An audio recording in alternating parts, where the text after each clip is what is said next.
Chiefs, though. Mackenzie Brooks, your Philadelphia Eagles absolutely destroyed the Chiefs. I got to ask right off the bat, do we expect the Chiefs? I mean, let's be honest, they did get worked over, but they're always in the Super Bowl. They're always in the AFC Championship. Do we expect them to get back to the Super Bowl next year? I mean, it's tough to say that. Like, I think I look at the AFC and you have the 4 slices of the pie, and it will always be, you know, the Ravens, the Chiefs, the Bills, and then you have like the Bengals, Broncos, some other guys filling out that 4th part. So I think they stay relevant. I think something they absolutely need is a left tackle, and I don't think you're exactly going to be able to draft that with the 31st pick to get an elite left tackle. So running back is something they could absolutely kind of fill-ish that void with. Maybe it could be great for them if Kelsey decides to retire and they could get a more traditional, younger, probably cheaper tight end, someone like a Isaiah Likely or Darnell Washington, like guys that they can use for longevity and could just go back to their classic ways of bombs down the field like we saw to Xavier Worthy. Like when you have Rice and Worthy as 1A, 1B, and you go back to your roots as the Kansas City Chiefs, maybe add a running back, maybe add a younger, cheaper tight end that, you know, can give you a little bit better of a blocking presence. I think that would help them stay relevant in this conversation next year.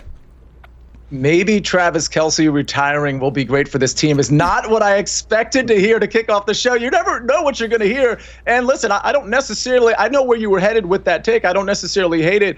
Larry Hartstein, we saw some issues, and Mackenzie pointed them out on the offensive line, at running back. You know, there were some issues really that we hadn't seen in prior years necessarily. Do you think we're going to see similar issues with the Kansas City Chiefs next year?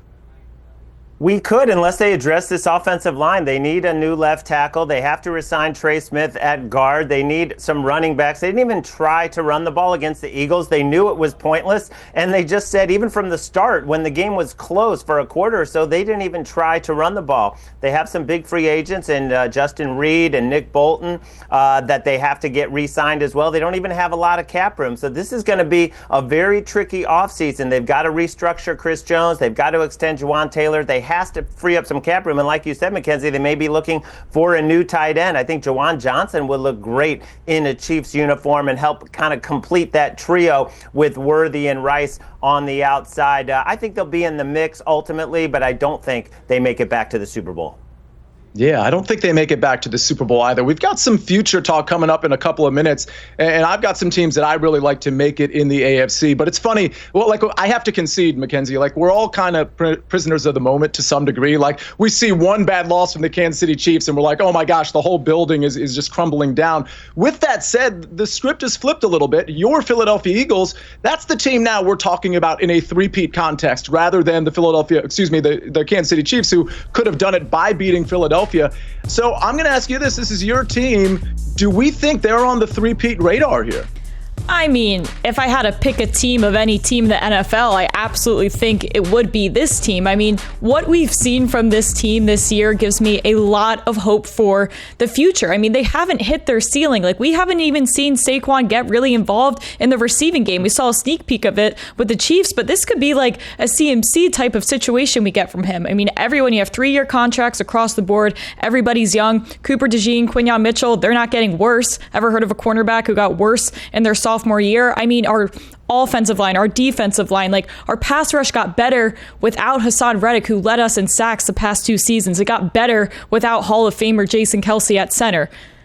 Like, that feels pretty good. I think when you look at the trenches, like this team will beat you basically in an arm wrestling match, even if the talent maybe lines up. Like, they just have the body size on you and the athleticism that will just literally push you in. You talk about the pass rush in that game. There was nothing creative, any schemes that, threw you for a loop. They were just bigger and suffocating Patrick Mahomes. So I think if there is a team, not to be biased, but the future is looking pretty bright for this team.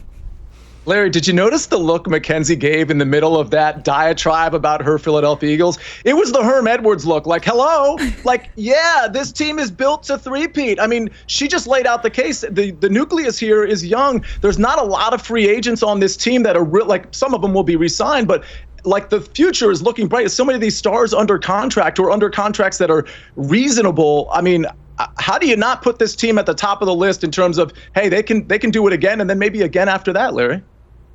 Jalen Hurts, A.J. Brown, Devontae Smith, Saquon Barkley, Jalen Carter, the 2 rookie corners, Nolan Smith, all of those guys are young. All of those guys are signed through 2026. So yes, if there's any team that has a shot, it would be the Eagles, but it just doesn't happen in today's NFL. When you play 20 games, a year, and then to come back and do that again, and we've all seen A.J. Brown is kind of drama waiting to unfold, and we didn't see it so much this year because they had such a great year, but we did see instances of it even in this incredible run, 16-1 to finish the season. So I think those are the kinds of things that can trip you up along the way. I don't think it's happening in today's NFL, but yeah, they are set up.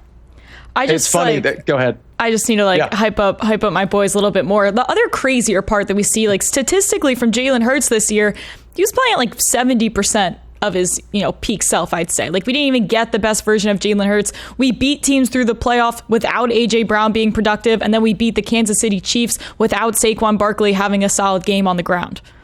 And Nolan Smith not even in that game, too, and our defense still rocked. It's hard to root against this team, I will say. I have to agree with you. And as a Commanders fan, I'm I know our team is going to be good next year.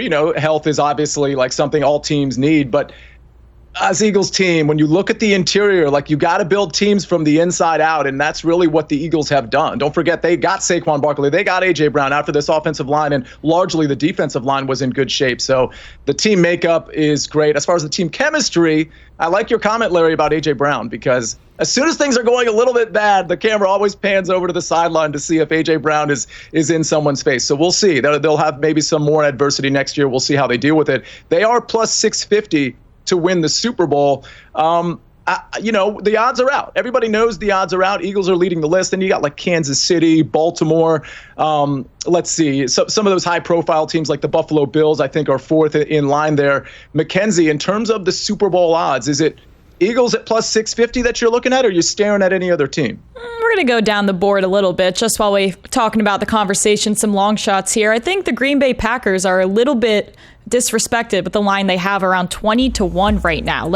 Obviously, Jordan Love had his injury issues. Your two top wide receivers have their injury issues. But as far as this team, they did improve from last year. Their record got better. Their point differential got better. Outside of their actual playoff longevity, this was a significantly better team. And their issues with health at wide receiver, not to say wide receivers are a dime a dozen. However, that does feel like a very realistic hole to be filled. And they have such a stacked, deep roster there in general. So I think we're just disrespecting them a little bit. They have a great, third place schedule coming up too. So sometimes to me, it's less about the actual team, more about the path to getting there.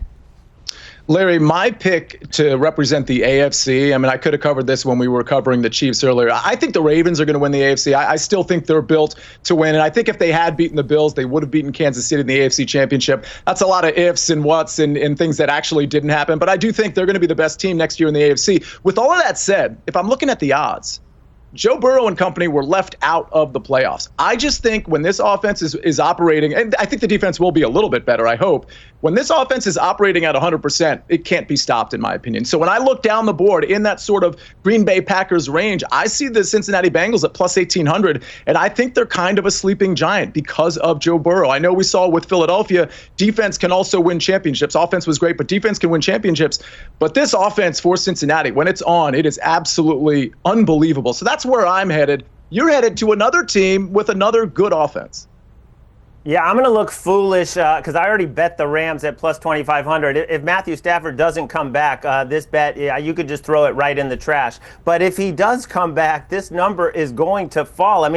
Talking about that playoff game, they're the only team that came very close to beating the Eagles. They were down 6 with the ball in Eagles territory when Jalen Carter got the sack and stopped the drive. They ran up over 400 yards against the Eagles. They averaged over 5 yards a carry against the Eagles, and that young defense made an impact with Braden Fisk and Jared Verse and Kobe Turner and Byron Young. This team is stacked, and I don't think losing Cooper Kupp is that big a deal because he was already not a key part of the offense. I really like the value on the Rams, but again, we need Stafford to come back.